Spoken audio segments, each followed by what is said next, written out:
سلام سلام فتوات تغطتلتي كم يالله أنا تصبح الله أملاخ مسكن لما أنت خا حدش بسخونة جمارو مسئنا لنا كاولو ما أنت جميرو استفعل عليه ناي موبايل تيبات مالتيو ناي موبايل تيبات كنفلت لنا استفعل عليه أب سوشيال ميديا سرقوحو موبايلكم كم استدعاقيركم استقم زغطرو فيكم زولو فيديوتات كنوسدينا እቶም ቪዲዮታት ሳቶም ከዓ ሪአክት ክንገብር ኢና ሓቅነቶም ክሳብ ክንደየና እዩ ሓበርና ቸክ ክንገብር ኢና ኣቐዲምና ንፈልጦ ነገር ተደኺኑ ከዓ ብዘይ ምንም እንትን ዘሎ መብራህርሂ ክበኩም እየ ማለት እዩ ሎማዓንቲ ንመጀመርያ ግዜ ባዕለይ ኣብ ሶሻል ሚድያ ኣብ ቲክቶክ ዝረኸብክዎም እንትናት እየ ክወስድ ኣብ ቀፃላይ ግን እስኻትኩም ሪቪው ክገብረልኩም ወይ ከዓ ሪአክት ክገብረልኩም ትደልይዎ ሪኮመንድ ትገብሩኒ ቪድዮታት منشن عبز قبركم نداولد مقبر عمتنا خبرنا خنريهم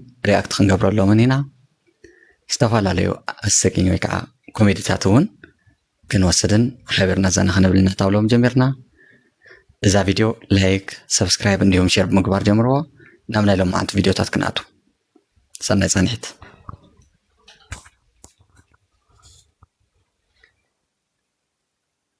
اوكي نايمة جمريا فيديونا خا إذا تريو وايو حبرنا اسكندريه የተጠለፉ ስልኮችን እንዴት መለየት እንደሚቻል ዛሬ አሳያችኋለሁ። የተጠለፉ ስልኮችን እንዴት መለየት እንደሚቻል በታማኝነትን ቪዲዮ ላይክ እና ፌቨራይት በማድረግ እስከ መጨረሻ ተከታተሉ። በቅድሚያ እዚ ማለት ዝተጠለፉ ነገርና ክንፈልዮም ከም ንኽእል ያኽተሪየና ማለት እዩ። ሰው حبرنا اسكندريه በቅድሚያ ወደ ስልካችሁ መደወያ እንገባለን። በመቀጠል ኮኮብ መሰላል 21 መሰላል ብለን በመጻፍ እንደውላለን። በመቀጠል እዚህ ማሳያችሁ ቦታ ላይ ስልክ ደውላችሁ የምታወሩትን መረጃ በሙሉ እየተከታተለ ያለውን ሰው ስልክ ቁጥር ያመጣላችኋል። ይሄንን ሰው ከስልካችሁ ለማስወጣት በዚህ በቀኝ በኩል ያለችውን 3 ነጥብ እንነካና ሴቲንግ የሚል አማራጭ ተጭነን ወደ ውስጥ እንገባለን። ሴቲንግ ውስጥ ከገባን በኋላ ሰፕሊመንተሪ ሰርቪስ የሚለውን ምርጫ እንነካለን። ከዛም ኮል ፎርዋርዲንግ የሚለውን ምርጫ እንመርጥና ቮይስ ኮልስ ውስጥ ስንገባ ስልክ ቁጥሩን እናገኘዋለን። ስልክ ቁጥሩን በመንካት ዲሳብል የምትለውን እንነካለን። ይሄንንም በማድረግ የስልክ መስመራችንን ከመጠለፍ ነፃ ማውጣት እንችላለን ማለት ነው። እናንተም ኮኮብ መሰላል 21 መሰላል ብላችሁ ስትደውሉ የመጣላችሁን ቁጥር ኮሜንት ላይ ጻፉልኝ። ይመቻችሁ። ኦኬ ከውራት ተጠልቲ እዛ ቪዲዮ ከም ስራና ማለት ኮኮብ መሰላል 21 መሰላል ልናአቲና እንረኽቦ ሰብ ወይ ከዓ እንረኽቦ ስልክ ቁጥሪ ንዓና ጠሊፉና ዘሎ ሰብ مخواني ياتو لنا زلا إذا كن ملو كاب حق زرحة غاي مخنياتو كهم مثلا إسرع حدن مثلا لنا نروحو وصلكي انتهي مسلكم أتلالفو انتني زياتهم مثل لاف زي كونا خمتا أبزي أحازو لي زوالكم كول فوروردينج زولالو كول فوروردينج مالت دايفرت مقبار مالت يوز مالت بغالي أبهالا ذا كم يكبر مثلكم كوخوب إسرع حدن كوخوب إلنا سلك وطرنا حتى سبنتو مسالل إلنا خندوول تلنا استفعل عليه مرض تتعلو ما تكتت أيو انتن زقورو بوشت بسيتنغاتنا ها استفعل عليه مرض تتعلو بزمالت حزانا كوخوب مسالل زي كوخوب إسرع حدن كوخوب إلى سلك وطرتي أما جرشا مسالل اللي انت دعويلة استفعل عليه نقرات علو نعمنت ناتي سلكي اوفن ترى اخوينو نفس سبسو استدولنا قدم تايبلو زدول لهم دمنيا عمل زدول لهم دمنيا ويكا عمل حزي عم مسمر يركون ولا له مالتي عم مسمر يركون دحر موبايلخا صنحيلو طريال استللفنا ويلو نابتي خيد سلازي فوروردينج مالت بحصيرو ممحللاف زبل ነገር ይጥር መምحላፍ ወይ ካጻዊት መምحላፍ ማለት እዩ ስለዚህ እዚ በፍጹም ተአምር መጥላፍ ከሆነ ይخلን ማለት እዩ እንታይዳ فورورد مقبار ويكام محلافي مقارص إيمان قد خا مسال إسرع حدا مسال لنا نقارص أنا خلينا نبكالي سبلمنت متويا لنا من متويا لنا سلازي أنت يزقبري تمركاتنا مركب زقبر كيد دعمر سيمبل نجاري يوم على تيو أنا نبكس على فيديوز كحبرنا نخيد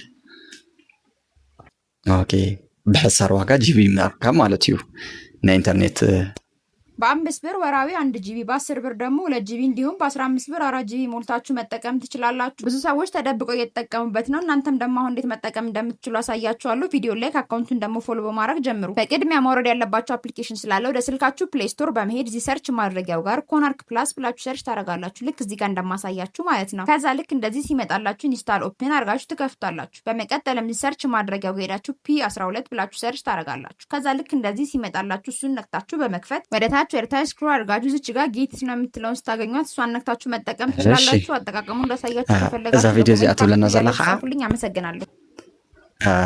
ብሕሳር ዝኾነ ዋጋ ማለት ብ5 ቅርሺ 1 ጂቢ ብ10 ልዕሊ በትኽንዲ ብጣዕሚ ዝተጋነነ ዋጋ ማለት እዩ። ብ15 ቅርሽስ 4 ጂቢ ወይ ከዓ 4 ጊጋባይት ማለት ብጣዕሚ ክባር ዋጋ እዩ። 1 ጂቢ ንባዕሉ ሰሙናዊ ክንገዝእ እንተዳ ኮይና ኣብ ሳፋሪኮም ብዘሎ 50 ቅርሺ መስለኒ ዘይተጋጊ 1 ጂቢ ንምግዛእ። ስለዚ ክሳብ ክንዲ ዝተጋነነ ነገር ከመይ ገይሩ ክኸውን ክእል ኢልና ኢና ቀዲምና ክንሓስብ ዘለና። በመቐፃል ከዓ እቲ ኣተገባብራ እኒ ቅድሚያ ናብ ምንታይ እተው ኢላና ናብዚ ዝብል ኣፕሊኬሽን እቲ እተውዎ ዝተባሃልና ኣፕሊኬሽን አውሪድ ሪኦ ኣለኹ ማለት ካናርክ ፕላስ ዝብል ኣስየ ዳውንሎድ ገይረ ኣለኹ። እስከ ኣቴና ዳውንሎድ ንግበሮ እና ንረዮ እሳ ከሪኦኩም እታ ቪድዮ እሳ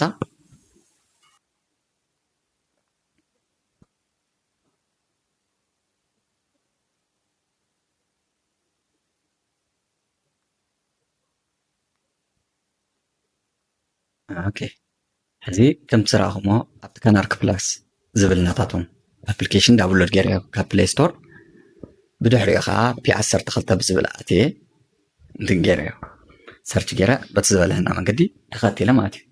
ኣብ መጨረሻ ጌቲትና ኢላ ኣትየ ብድሕሪኡ ዝመፀለይ ነገር ካሪኦኹም እንታይ እቲ ዝመስል ናይ ሳፋሪኮም ኤምፔሳ ሳፋሪኮም ኢትዮጵያ ዝብል ኣፕሊኬሽን። እዚ ኣፕሊኬሽን እዚ ኣገልግሎቱ እንታይ እዩ? ልክዕ ከም ቴሌብር ዝተፈላለዩ ፓኬጃት እንዲሁም ናይ ገንዘብ ትራንዛክሽን ክነካይደሉ ንኽእል ወይ ከዓ ኣደጋ ናይ ዝተፈላለዩ ነገራት ክነካይደሉ ንኽእል ኣፕሊኬሽን እዩ። እዚ ኣፕሊኬሽን ኣብ ትሕቲ ቁፅፅር ሳፋሪኮም ኣባዕሎም እዩ። ከመይ ገይሩ ደኣ እቲ ካብቲ ናታቶም ዋጋ ዝተሓተ ገይሩ ክህበና ክእል ኢልና ኢና ክንጠርጠር ዝግባአና። እዞም ቪድዮታት እዚኣቶም ዝስርሑ ከዓ ኮነ ኢልካ ኣነ ሕዛ ኣትየ እንትን ገይረሎም ኣለኹ ሓደ ኣፕሊኬሽን ዝሰርሕ ወይ ከዓ ኣብ ዲቨሎፐር ዝረኽቦም ጥቕምታት እንታይ እዮም እንተዳኢልና ኣብ ፕሌይ ስቶር ፖስት ድሕሪ ምግባር ልክዕ ከምዚ ናይ ዩቲዩብ ዳውንሎድ ገይሩ ክጥቀም እንተሎ ኣብቲ ቪድዮ ኣብቲ ኣፕሊኬሽን ውሽጢ ኣቲና እንዳተጠቐምና እንተለና ዝመፁ ኣድቨርታይዛት ኣለዉ እና ኣብ ምውራድ እውን ስለ ዘውረዱ ብበዝሒ ዘውረደሎም ሰብ ይኸፈሎም ማለት እዩ። ኣብዚ ምቕፃል ኣብኡ ክንርኢ እንተለና ድማ ዝመፁ ኣድቨርታይዝ እንተለዉ ልክዕ ከምዚ ቪድዮ ናይ ዩቲዩብ ክረኣየልና እንተሎ ኣብ መንጎ እቲ ቪድዮ እንታይ ይመፅእ ማስታወቂያታት ይመፅእ ማለት እዩ። እዞም ዝመፁ ማስታወቂያታት እዚኣቶም ከዓ እንታይ ይኾን ኣለዉ ብበዝሕቶም ዝተረኣዩ ማስታወቂያታት ዩቲዩብ ከፍለና ማለት እዩ። ልክዕ ከምዚ እውን ዩቲዩብ ባዕሉ ዘይኮነ ጎግል ኣድሰንስ እንዲ ዝኸፍለና እቶም ዝመፁ ኣፕሊኬሽናት ናይ ጎግል ኣድሰንስ እንታይ ይገብሩ ኣለዉ ኣብዚ ኣፕሊኬሽን እሱ ክረኣየና እንተሎ በዚ ጎግል ኣድሰንስ በኩል ናይቶም ኣድቨርታይዛት ወይ ከዓ ኣድስ ይኸፍሎም ኣሎ ማለት እዩ። ነዚ ክፍሊት እዚ ተባሂልካ ዝስራሕ ናይ ምጭብርባር ቪድዮ ደኣ እምበር እዚ ኖርማሊ እንትን ኣይኮነን ኣገልግሎት ዘለዎ ነገር ኣይኮነን። ስለዚ ኣብ ከምዚኦም ዝበሉ ቪድዮታት ግዜና እንተዘይባኽና ዝሕሸ መስለና ኣነ። እሺ ናብ ቀፃሊ ቪድዮ ንእቶ።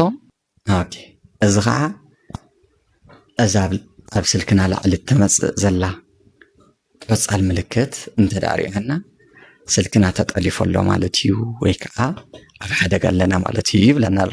እሺ ንስማዕ እስከ ስልካችሁ ላይ ይሄ አረንጓዴ ምልክት ድንገት ከመጣባችሁ አደጋ ውስጥ ናችሁ። የሆነ ሰው በስልካችሁ ካሜራ እያያችሁ ሊሆን ስለሚችል ይህንን ወሳኝ ሴቲንግ አሁኑኑ አጥፉት። በመጀመሪያ ወደ ስልካችሁ ሴቲንግ ላይ ትገቡና ወደ ታች ወረድ ብላችሁ አፕስ ሚለውን ትነኩታላችሁ። ከዛ ሰርች ማድረጊያውን ነክታችሁ ካሜራ ብላችሁ ትጽፉና ካሜራ ሚለውን ትነኩታላችሁ። ከዛ ሞባይል ዳታ ሚለውን ትነኩና የመጀመሪያው የስልካችሁ ካሜራ ሳትጠቀሙበት ከኢንተርኔት ጋር እንዳይገናኝ ይህንን ሴቲንግ ኦፍ ታደርጉታላችሁ። ሁለተኛው ደግሞ ወደ ኋላ ትመለሱና ባትሪ ሚለውን ትነኩታላችሁ። ከዛ ካሜራችሁ እናንተ ሳትጠቀሙበት ከጀርባ እንዳይሰራ ይህንን ሴቲንግ ሪስትሪክትድ ላይ ታደርጉታላችሁ። እነዚህን ቀላል ሴቲንጎች በዚህ መልኩ በማስተካከል ራሳችሁን ከአደጋ መጠበቅ ትችላላችሁ ማለት ነው። ጠቃሚ ቪዲዮ ቶሎ ቶሎ እንዲደርሳችሁ እዚች ጋር ያለችዋን ቀዩን የፕላስ ምልክቷን ነክታችሁ ኮመንት ላይ 2 ቁጥር መጻፋችሁን እንዳትረሱ። ይመቻችሁ። እሺ እዚ ከዓ እዛ ቆፃል ምልክት እዚኣ ብኸመይ ከም ትመጽእ ቅድሚያ ከሪአኩም። ሕዚ ናተይ ስልኪ ከምዛ ትሪእዋ እያ ዘላ ምንም ዓይነት እንትን ኣይትጠቐምኩም ዘለኹ ፀቒጣ ምስ ሓዝክዋ ከዓ ትሪእዋ ኣለኹም እታ ቆፃል ምልክት ኣብዛ ላዕሊ እዚኣ መፅኣ ኣላ ብማእቐል ፀቒጣ ክሒዝ ኣለኹ ማለት እዩ። እዛ ቆፃል ምልክት እዚኣ ትርጉማ እንታይ ይመስለኩም? ካሜራና ወይ ከዓ ማይክና ኣብ ጥቕሚ ክውዕል ተሎ እያ ትመጽእ። ስለዚ ካሜራና ወይ ከዓ ማይክና ኣብ ጥቕሚ ክውዕል ተሎ ትመጽእ እንተ ደኣ ኮይና ንኣብነት ኣብ ዩቲዩብ ኣቲኻስ ኮይላ ክትመጽእ ኣይትኽእልን እያ ወይ ከዓ ፌስቡክ ኣቲኻስ ኮይላ ክትመጽእ ኣይትኽእልን ዝኾነ ቪድዮ እንዳረኣኻ እዚ እንዳረኣኻ እንተ ደኣ መፅያ ሓደ ሕቡእ ኣፕሊኬሽናት ኣለዉ። ብርግጽ እቶም ሕቡኣት ኣፕሊኬሽን ንሳቶም ቅድሚ ሕዚ እንዲ ሎሚ ዘለዎ ኣይመስለንን ነዊሕ ገይሩ እዩ። ሞባይል ትራከር ዝበሃል ኣፕሊኬሽን ነይሩ። ሕዚ እንዲያም ቪድዮ እንዳረኣኹ ነይረ ስፍሕ ዝበለ ኣብ ካሊእ ቪድዮ ሒዘልኩም ክመፅእ ስልኪ ምጥላፍ ዝብል ነገር ኢና ንወስዶ መብዛሕትኡ ግዜ ትኽክል ኣይኮነን። ግን ከምኦም ዝበለ ኣፕሊኬሽናት ክንጥቀም እንተለና ብዘይ ፍቓድና ሓደ ኣፕሊኬሽን ቪድዮ ይቐርፅ እንተ ደኣ ሃልዩ ወይ ከዓ ድምፂ ይቐርፅ እንተ ደኣ ሃልዩ እታ ምልክት እሳ ክትመፅእ ትኽእል እያ። ኮይኑ ግን ስልኪ እንዳሕለልና እንተለና እታ ቆፃል ምልክት እሳ እንተ ደኣ መፅያ እንታይ ማለት እዩ? ማይክና ኖርማል ዝሰርሕ ኣሎ ማይክና በአገልግሎት ይውዕል ከም ዘሎ ማለት እዩ። እዚኣ ንምርጋፅ ብላዕሊ ስልክና ስሒብና እንታይ ዝብል ኣለና? ስሕብ ምሰበልና እያ እታ ቆፃል ምልክት ዝበርህትላ ምክንያት ትመፀልና እያ። እታ ቆፃል ምልክት ሳስ ብምንታይ ምክንያት ከም ዝበርሀ ተባዕተ ርእየና እያ ማለት ኣብ ጎኒ ባትሪ ወይ ናይ ቪድዮ ምልክት ክትመፀና እያ ወይ ከዓ ናይ ማይክ ምልክት ክትመፀና እያ። ስለዚ ናይ ማይክ ምልክት ተዳ መፅያ ማይክና እዩ ዝሰርሕ ዘሎ። ቪድዮ ክቅርፀሉ ሰዓት ኮይኑ ህዚ ማይክና ክመፅእ ክእል እዩ። ስልኪ ንቐርፀሉ ሰዓት እንተ ደኣ ኮይኑ ናይ ማይክ ምልክትና ክመፅእ ክእል እዩ። ቪድዮ ከዓ ክልቲአን ዝመፅኣ እታ ናይ ቪድዮ ምልክት እውን እታ ናይ ማይክ ምልክት እውን እያ ትመፅእ። ስለዚ በዚ መንገዲ ይኸውን ኣሎ ማለት እዩ እምበር ሙሉእ ተጠሊፉ ኣሎ ማለት ኣይኮነን። ስለዚ ካሊእ ስጋኣት ክሓድረኩም የብሉን ማለት እዩ። ክቡራት ተኸታተልቲ ንቐፅል እስከ ናብ ካሊእ ቪድዮ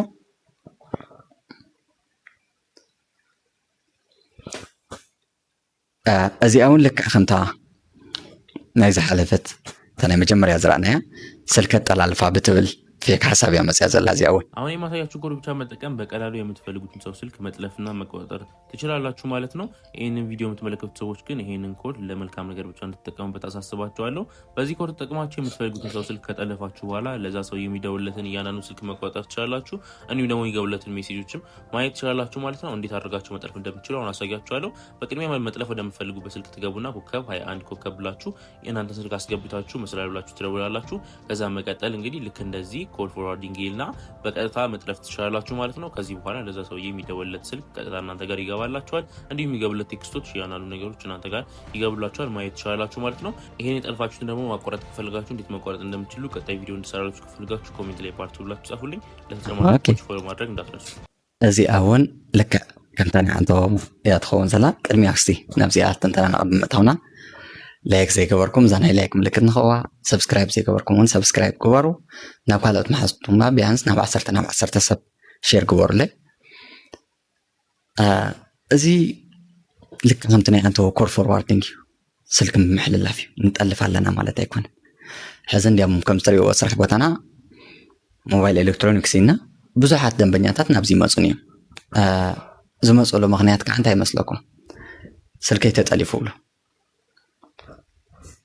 እና ከምዚ ዝበለ ሰብ ቸገረዮ እገሌ ይጠሊፉኒ ይብሉ ምስ ሰብ ባዕልኻ ካሊእ ባእሲ ምግዛእ ባህል እዚ ምክንያቱ ኣቀዲሙ ኣነ ዝርዳእኒ ነገር እቲ ባዕላቶም ነቲ ሰብ ክጠልፍዎ ከም ዝመከሩ እዩ ዝርዳእኒ ከምዚ ዓይነት ቪድዮ ትርኢ እሞ ክትጠልፎ ኢልካ ኮኸብ 21 ኮኸብ ኢልካ ስልኪ ቁፅሪ ናትወቲኻ መሳለል ኢልካ ትድውል እዚ ማለት ብሰናይ ፍቓድካ ናይካ ስልኪ ቁፅሪ ናብኡ ፎርዋርድ ከም ዝገብእ እውን ጌርካ ኣለካ ማለት እዩ እምበር ምንም ዓይነት ምጥላፍ ኣይኮነን ስለዚ ጠሊፍካዮ ኣለካ ዘይኮነ ስልክኻ ኦፍ እንተደኣ ኮይኑ ወይ ከዓ ኣብ ኖርማል ሙሉእ ብሙሉእ እንዲያም እዚኣ ሙሉእ ብሙሉእ እያ ትኸውን ወይ ከዓ ኦፍ ዝገበርካ ትኾነሉ መንገዲ እውን ኣለዋ ስለዚ ሙሉእ ብሙሉእ ናባኻ ክድወሎ ዝነበረ ስልኪ ጥሪ እያስተላለፈ ነው ኢሉ ናብኡ ይኸይድ ኣሎ ስለዚ ባዕልና ስራሕና ተኣጓጉል ኣለና ማለት እዩ ዝምል ገድስ እምበር ጭራሽ ብምንም ተኣምር ምጥላፍ ኣይኮነን ስለዚ እውን ሙሉእ ይብና ኣለና ኖኖ ኢልና ኣለና ኣብዚኣ እውን ነቐፅል ናብ ካሊእ ቪድዮ ኢትዮጵያውያን እንኳን ደስ አላችሁ። በ20 ብር 4 ጂቢ በ30 ብር ደግሞ 8 ጂቢ እንዲሁም በ50 ብር 15 ጂቢ ርካሽ ፓኬጅ መግዛት የምትችሉበትን አዲሱን አማራጭ ላሳያችሁ። ታዲያን አዲሱንና በርካታ ሰዎች እየተጠቀሙበት ያለውን አሪፍ አማራጭ ከማሳየቴ በፊት እንደተለመደው ላይክ፣ ፎሎ፣ ሼር ማድረግና በኮመንት አንድ ቁጥርን በመጻፍ ጀምሩ። ታዲያንንም አማራጭ ለመጠቀም የራሳችሁ አዲሱ መተግበሪያ የሚያስፈልጋችሁ ሲሆን እሱንም ለማግኘት ወደ ስልካችሁ ፕላይ ስቶር ትሄዱና እዚች ሰርች ማድረጊያ ዋጋ ካፒታል ፕሮ ብላችሁ ሰርች ታደርጋላችሁ። ልክ እዚህ ስክሪን ላይ እንደማሳያችሁ ካፒታል ፕሮ ብላችሁ ሰርች ካደረጋችሁ በኋላ እዚህ መጀመሪያ ላይ የሚመጣላችሁ ነክታችሁ ኢንስታል ኦፕን አድርጋችሁ ትከፍቱታላችሁ። ከዛም እዚህ ሰርች ማድረጊያ ዋጋ በመንካት አሻም ብላችሁ ሰርች ታደርጉና እዚህ መጀመሪያ ላይ የሚመጣላችሁ ምስል ነክታችሁ በመክፈት ወደ ታች ስክሮል አድርጋችሁ እዚች ጋር ጌቲት ነው የሚላለ ማለት ነው። እሱ ነክታችሁ ማግኘት መጠቀም ትችላላችሁ። ቪዲዮውን ከወደዳችሁትና ተጨማሪ ማብራሪያ እንድሰራላችሁ በኮሜንት ፓርት 2 ያላችሁ ጻፉልኝ። አመሰግናለሁ። ኦኬ እሺ እዚ አሁን ልክ አንተ አንተ በሳፋሪኮም ያኔራ እዚ አኻ በኢትዮ ቴሌኮም ማለት ከዓ ኣብ ደገ ዘለው ዝተፈላለዩ ኢንተርኔት ኣለው ዋላ ኣብ ደገን ዘለኹም ሰባት ሕዚ ንኣብነት ከመይ ይብሎ መስለኩም ሓደ ድርጅት ናይ ቴሌ ኣሎ ካሊእ ድርጅት ናይ ቴሌ ማለት እዮም እዚኣቶም እዚ ማለት ከመይ ይመስለኩም ልክ ከምታ ናይ አንተ ቪድዮ ክነውርደሎም ኢና ትናቶም ኣፕሊኬሽን በዚ ሓደ ተጠቀምቲ ኮይኖም ኣለው ኣብ ስክሮል ክንገብር ኣብታ ላዕሊ ሜሴጅ እንተዳሪኹም ኣኹንኩም እንታይ ትብላላ ኣሻም ቴሌ ትብለላ ንኽእና ውሽጣቱ ኣሻም ቴሌ መብዛሕትኡ በነገራችን ላይ ኣሻም ቴሌ መብዛሕትኡ ሰብ ኣይፈልጦን እንዲሁ ልክ እንትን ብዝተጠቐምና ቁፅሪ እዚ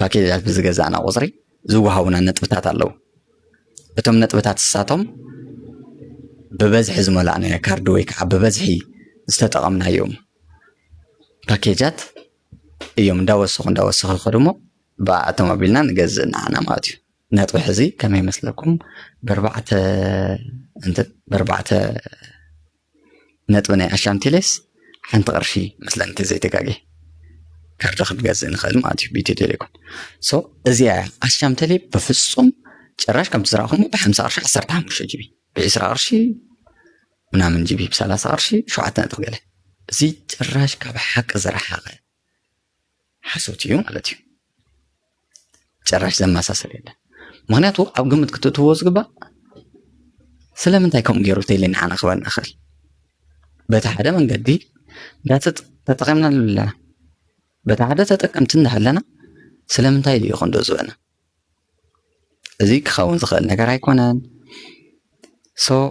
ናይ ሎማዓንቲ ቪድዮታት እዚኣቶም መስሉ ነይሮም ላይክ ሼር ሰብስክራይብ ግበሩ ኣብ ኮመንት ዘይተረድአኩም ሓሳብ እንተደኣ ሃልዩ ፅሓፉለይ ክመልሰልኩም እየ ወይ ከዓ ካሊእ ቪድዮ ክሰርሐልኩም እየ ዝተፈላለዩ ነዚኦም ዝመስሉ ቪድዮታት መስሓቅቲ ይኹኑ ወይ ከዓ ናይ ቴክኖሎጂ ቪድዮታት ክገልፀልኩም ትደልዩ ብፍላይ ሎማዓንቲ ጀሚረዮም ዘለኹ ኣብ ውሽጢ ሃገር ዘለው ቪድዮታት ኢና ቸገርና ዝኒና ማለት ኣብ ውሽጢ ሃገር ተኮር ዝኾኑ ኢና ሰሪሕና ዘለና ኣብ ደገን ዘለው ሰባት እውን ብከምኡ ዝተሰርሑ ቪድዮታት እንተደኣ ሃልዮም ለኣኹለይ ቼክ ክገብሮም እየ ሓቢርና ከዓ ሪኣክት ክንገብሮም ኢና ዝወሃቦም ትክክል ዝኾነ ትክክል እዩ ክንብል ኢና ጌጋ ዝኾነ ከዓ ጌጋ እዩ ኢልና ካብ ጥቕሚ ወፃእ ግዜናን ገንዘብናን ክንቁጥብ ኢና ማለት እዩ ሶ ኣብ ቀጻሊ ብኻሊእ ቪድዮ ክሳብ ንራኸብ ሰሰና እዩ